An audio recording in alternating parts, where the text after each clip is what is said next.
The deadline is here for Detroit to make a pitch for Amazon's new headquarters. The candidates for Detroit mayor get ready for their one and only debate. And will the second time be the charm for a newly announced Secretary of State candidate? Stay right there. My week starts right now. The Business Leaders for Michigan CEO Summit is Thursday, November 9th at the Westin Book Cadillac in Detroit. Hear top-notch speakers such as Andrew Liveris, Brian Walker, and Jim Hackett. They will share ideas to grow economically in an ever-changing marketplace. Experience 5 hours of networking opportunities with 500 top business, community, and policy-making leaders. Learn more at www.businessleadersformichigan.com. Masco Corporation is proud to manufacture innovative and environmentally friendly products for the home. Delta faucets, Craft-made in Merillat cabinets, and Behr brand paints have all been designed with you in mind. Masco and its family of companies, serving Michigan communities since 1929. Funding for this program is provided by Delta Airlines. Keep climbing.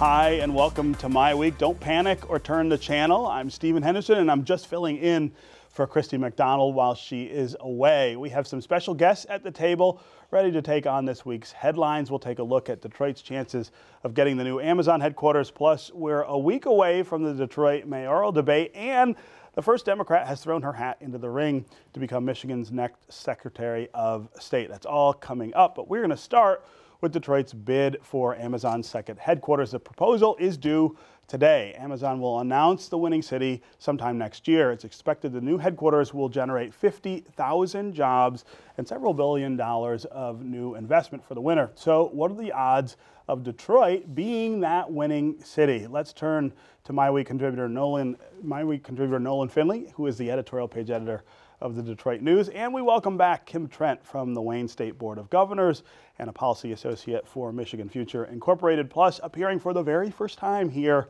at the My Week table is Republican consultant Stu Sandler, co-founder of Grand River Strategies in Lansing. Welcome to all of you. It's good to be here. Yeah, Nolan, let's start with you. Okay. Amazon, where are you going to live when Amazon comes here is the question, right? You're going to get run out of your house like the rest of us. Probably going to get a big price for it. Right. Right. So, do we have a chance here? Is this, well, is this realistic? I talked to Matt Cullen this morning on my radio show, 9:10 a.m. Superstation, 7 to 9 a.m. Look at you advertising for yourself on one show with another show. You're shameless. You know, you got to leverage multitask, right. So I talked to Matt this morning, and they have put together a very comprehensive bid that they think will get the attention of Amazon and their officials out there in Seattle for a lot of reasons.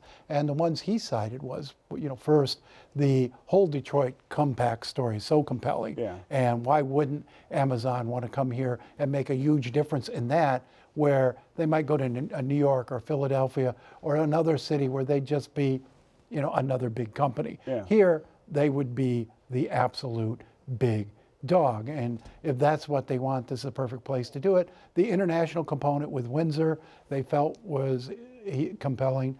They know they've got some challenges, but one of the things Chad Livengood pointed out today in a story in Cranes was that Amazon is already hiring something like 2/3 of the MBA graduates from the University of Michigan. Yeah. So I mean, it's their biggest hiring pool, University of Michigan MBA program. So the talent issue may not be such as big an obstacle as we might have thought. I thought it would maybe be a Detroit Ann Arbor kind of pitch. Well, basically, in other words, that it is a regional pitch. Yeah, right. That we've got places that make up for some of our deficits. Well, I can just say that the problem that we have, because we have incredible talent that is being groomed in East Lansing and Ann Arbor and in Detroit at Wayne State, but we have a deficit of talent because folks are being trained here, but they're not staying here. Right. And even if we attract an Amazon, there are certain things that we need to put in place in this region that our leaders have just not chosen to do. They've not chosen to have a transit plan that's attractive. I mean, we see how that's Our totally people transformed. have not chosen to do that. Right, but the leadership has not brought them along. Yeah, not only that. I mean, they've stood against it for many, many years, and we were thinking with a 20th century mindset. Decisions that Denver made years ago that have really totally transformed that region with things like transit and other things that make placemaking that make a region attractive to workers.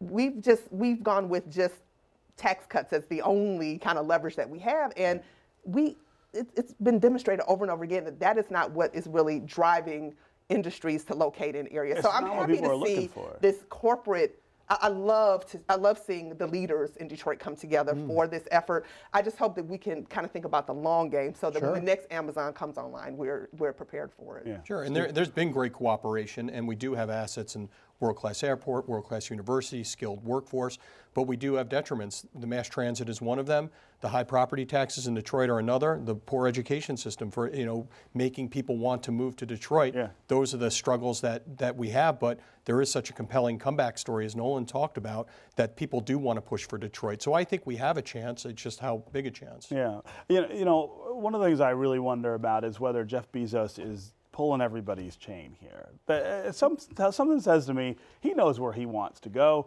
It's just really interesting to watch everybody around the country sort of turn cartwheels for him and say, ooh me, ooh me. But that's become the sort of corporate strategy. You saw it with Foxconn. Yeah. Let's get a bidding war started. You got to believe that part of this is about who will put the biggest amount of subsidies on the table. I talked to Governor Snyder when I was on Mackinac a few weeks ago for the Republican conference, and he said, you know, they're not willing to do the sort of thing Wisconsin did. And you've got people out there talking about subsidies of tens of billions of dollars to get Amazon. I think Detroit offers Amazon a lot that other cities don't in terms of cost savings without subsidies, based on simply on the low cost of real estate here, the lower cost of wages here, and the lower cost of living here. I think that could make up for a lot of difference, say if you went to New York, or if you went to Philadelphia with this, or even Atlanta. Well, one of the things I think that is an asset for us that we haven't talked a whole lot about is Willow Run, right? If you tried to locate this headquarters or the manufacturing or the warehouse near that and essentially gave them that airport, that might make up for the lousy transit that we have. The airport has a better purpose than that. I think because it's now serving as a mobility research center. That's right. And Amazon is giving every indication they want to be a player in autonomous and driving and the future of mobility. What a better place to be than here, where the auto companies are located. U of M's got a huge center, got the Willow Run Center. If you want to be a player in the future of transportation, which they seem to be, but even the big three is struggling. I mean, a lot of those operations that they're doing are actually, they're taking out state because they can't get the talent.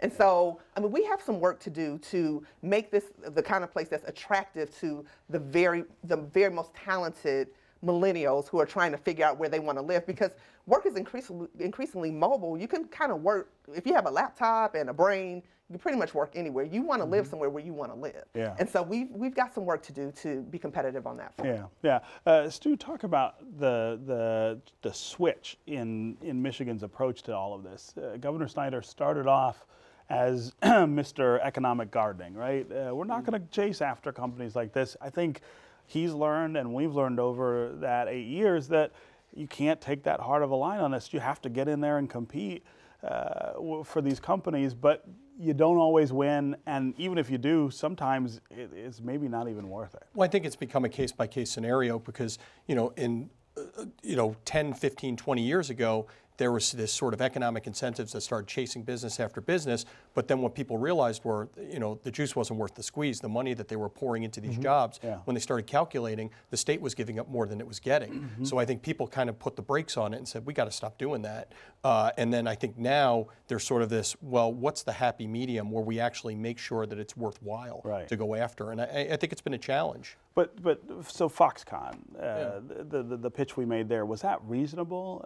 And was it reasonable to pull back and let Wisconsin go ahead and outbid us? It's hard for me to say whether it was reasonable or not. They made the pitch they made. It wasn't successful. Yeah. I think it was worth trying to get it. They may get a piece still. And we still may get part of it, right? There's still that. And, I think the governor's done a great job of trying to search for international companies to come to Michigan. He's been a great ambassador for it. He clearly understands the language of business. It's been very helpful in pulling the economy up in Michigan. But, I think he really has been challenged to find cooperative partners. That's what's been so great about Amazon. Everybody's sort of gotten together and really made this, sort of their effort. And we carry that momentum forward. Maybe. Well, and that's the point. I mean, we don't want to be irrationally exuberant here. We are a long shot for this bid. Yeah. We know that. But what the process has done, this process led by Dan Gilbert, has forced us to do a very honest assessment of our assets and our deficits. Yeah. We are much better prepared because of this bid to take a shot at the next project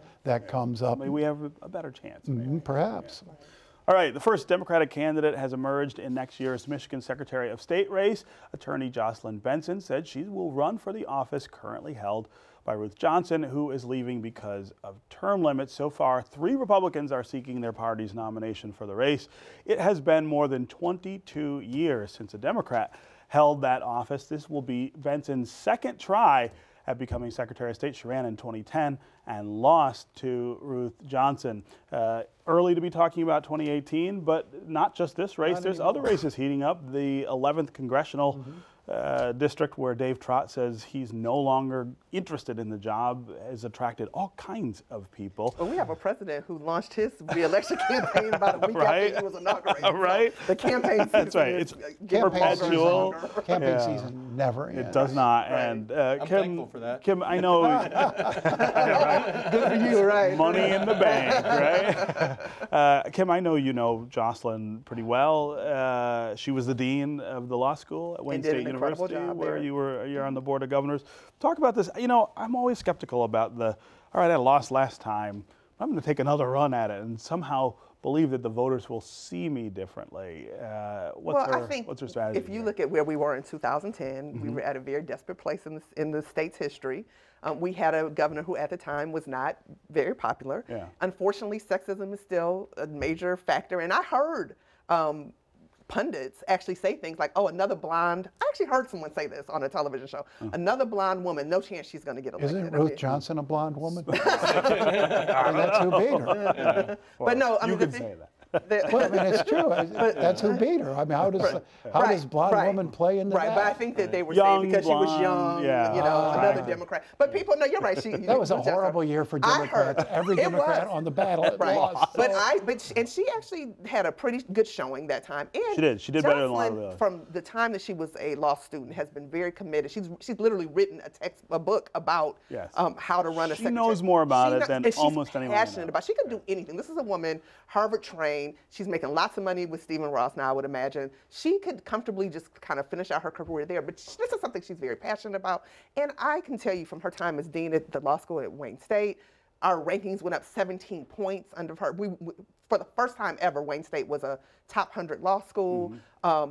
Actually, we're ahead of Michigan State's law school now. I mean, we saw real, and then just her fundraising ability. I mean, she's a force to be reckoned with. So I think that I'm excited about that 22-year gap that's finally going to Are you going to break the streak? I think she is definitely in a good position. Stu, what about this idea of running again after the voters say no? Well, I think it's possible, but I think one of the challenges she has is in the 2010 campaign, there were a couple of the attacks on her that worked very well. One of them was the fact that she had staff that was involved in this fake Tea Party scandal, that they were actually creating this. I remember that, right? And she really could never give a good answer of why these people were working under her and allowed to manipulate voters like that, and what her level of accountability was. The second was when she was involved in the 2004 Kerry campaign. She worked on voters the voter ballot integrities, and there was a book produced that some people said she had a role in, which said that if there was not voter intimidation, manufacture it, make preemptive strikes. And again, it was something she never really answered well. And I think those are two things that those are things that people will bring up in 2018. I think so, because again, I know she's sort of taken on new challenges, but that's when it comes down to who's the caretaker of elections are. That was a character thing that I think was effective. Yeah. I suspect 2018 is going to be a very tough year for Republicans. I think the Democratic outrage over Donald Trump does not seem to be subsiding. I think that'll. I wonder why. I think that'll draw turnout.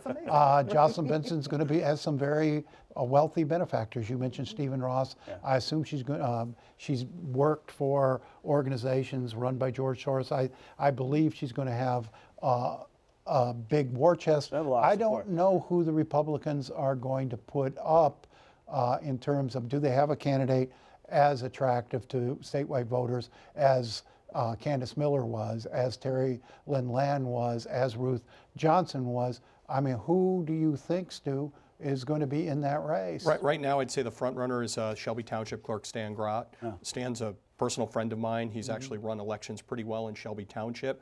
He's got a great story of immigrant little rags base, to riches. Yeah. Well, midterm elections are a little different than elections in presidential years. It's about turning your base out. And while I think the Democrats are engaged, I think Republicans are engaged too. There are a lot of Republican voters who like what the president's doing, are still intense about what the president's doing, feel like the system isn't giving him a fair chance. And I think Republicans over the last couple of cycles have done very well in midterm elections. Yeah. So I think it remains to be seen. I want to get us quickly to the 11th congressional district before we run out of time on this segment. Talk about that dynamic that Stu is talking about there, Kim.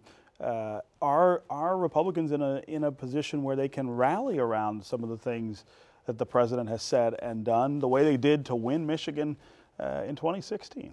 I think that Donald Trump's performance as a leader, not his political skills, but his performance, his track record, which is quite light at this point. He has very few accomplishments. I think that the way that he's been divisive, and this is a district that is more diverse than it's ever been. Yes. I mean, we're starting to see in strongholds where there were never people of color, when there were never, huge numbers of immigrants. Now, a city like Canton is tremendously diverse. Yes. I think that you're going to see in that district a repudiation of the president's rhetoric, and I think that whoever runs is going to have to answer, either distance him or herself from that or figure out a way that he or she can pitch it as something that is helpful to everyone, which I think is going to be a pretty tough sell. Nolan, what do you think? That's your district. You live in that district. I live in that district, and it's an interesting district. It goes into the western Wayne County and then into southern and western Oakland. You got a lot of big names in the race. Tim Grimel got in on the Democratic side today. Laura Cox got in. Kurt Heising is in. Just name after name. Rocky Rakowski. Laura's actually not running. Laura announced she's running for the state Senate. Okay, so she's not going. It suggests there's a real, on both sides, a real sense that you could win. Yeah, right? A lot of big names in the race. Again, I think in that regard, much depends on what this Republican Congress is able to get done between now and next spring. They don't have 12 months. Their reputation, their image is going to be sealed by spring. You had Mitch McConnell out this week saying, we're going to get this done by spring, we're going to get that done by spring. They get a real Obamacare fix done if they get a meaningful tax reform bill done, and if they figure out immigration and it's all done by May of next year, they're riding a pretty good horse into the 2008 election. All right, we don't have a ton of time left, but I want to get to the mayoral debate here in Detroit next week. It hasn't been the sort of typical mayoral campaign. Not a lot of visibility. I drive around the city. I don't see a lot of yard signs for either side.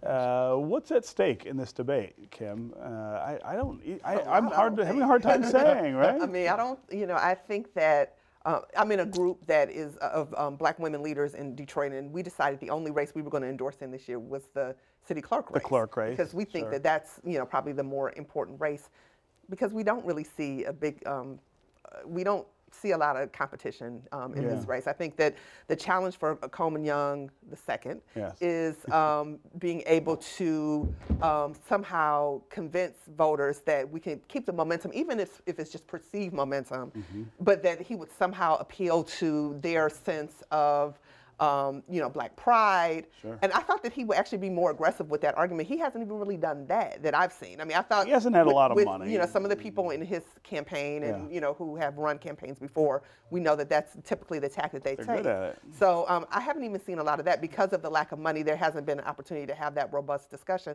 So to some extent, the debate is going to be extremely important because he'll have an opportunity to do that. But it will be the only time. Who knows if that's going to, you know, what kind of resonance that's going to have. It'll be the only time most people see Coleman Young during this campaign, and so the stakes for him, I think, are quite high. Nolan, I have thought for a long time that if Mayor Duggan had faced a more credible African-American challenger, say somebody who'd run something, if it was Warren Evans, for instance, not that you'd ever see those two run against each other, but somebody of that caliber, he would have had a tougher time, of course, selling to people who live in places other than downtown or midtown where things are different. That's absolutely right. I mean, because the people who will do the bulk of the voting aren't in this downtown bubble. Right. And so, yeah, but when you start thinking about who those names are, it gets to be a pretty thin list. And, you know, well, partially because there are people who are, those people are on the mayor's side, right? They're that's friends. Right. He's hired a lot of the people who might run against him.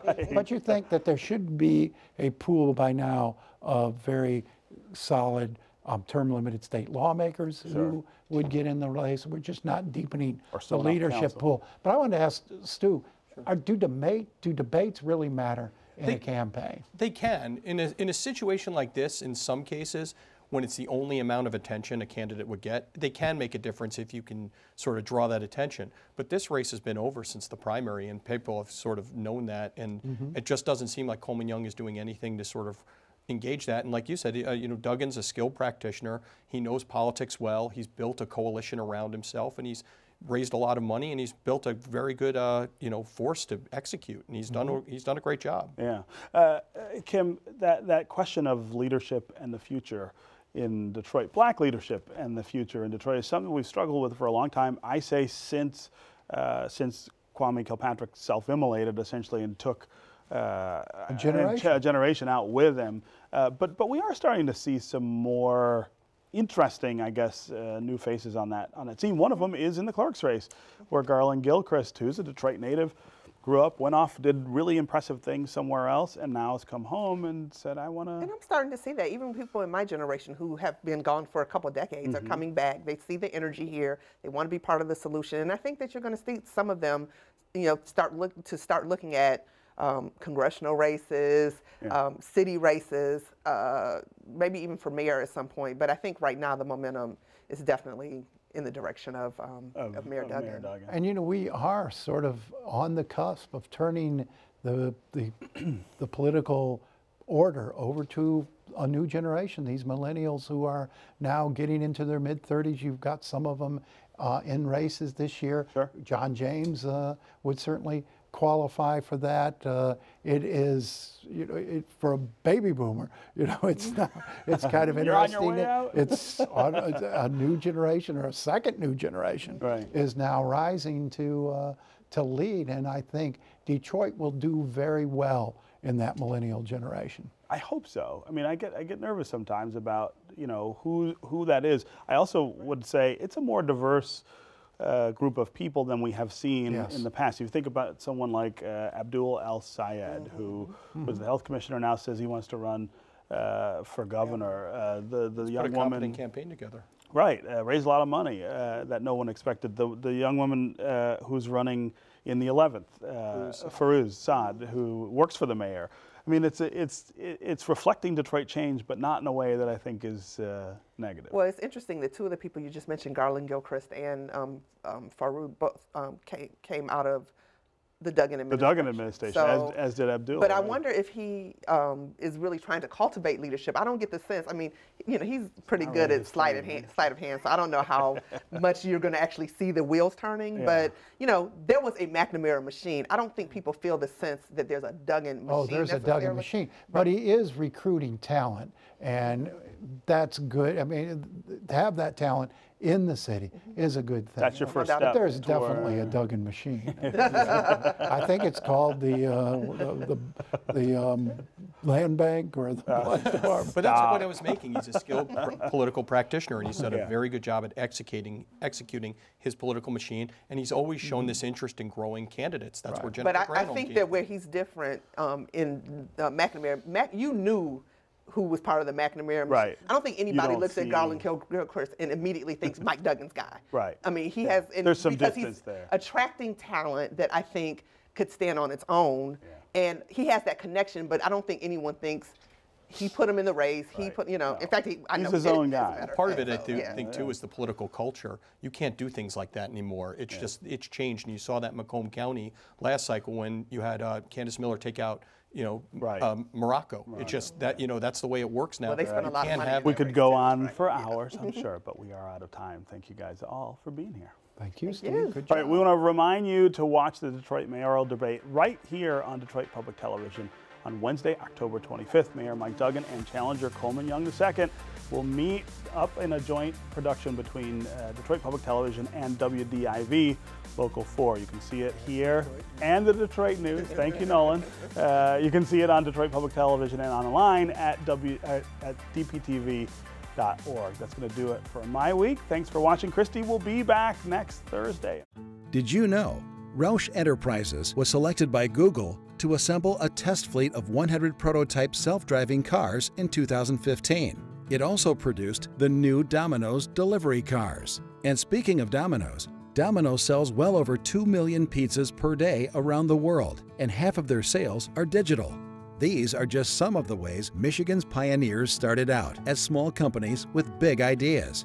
We are business leaders for Michigan. We are committed to making Michigan a top 10 state for jobs, personal income, and a healthy economy. Masco Corporation is proud to manufacture innovative and environmentally friendly products for the home. Delta faucets, Craft-made in Merillat cabinets, and Behr brand paints have all been designed with you in mind. Masco and its family of companies, serving Michigan communities since 1929. Funding for this program is provided by Delta Airlines. Keep climbing.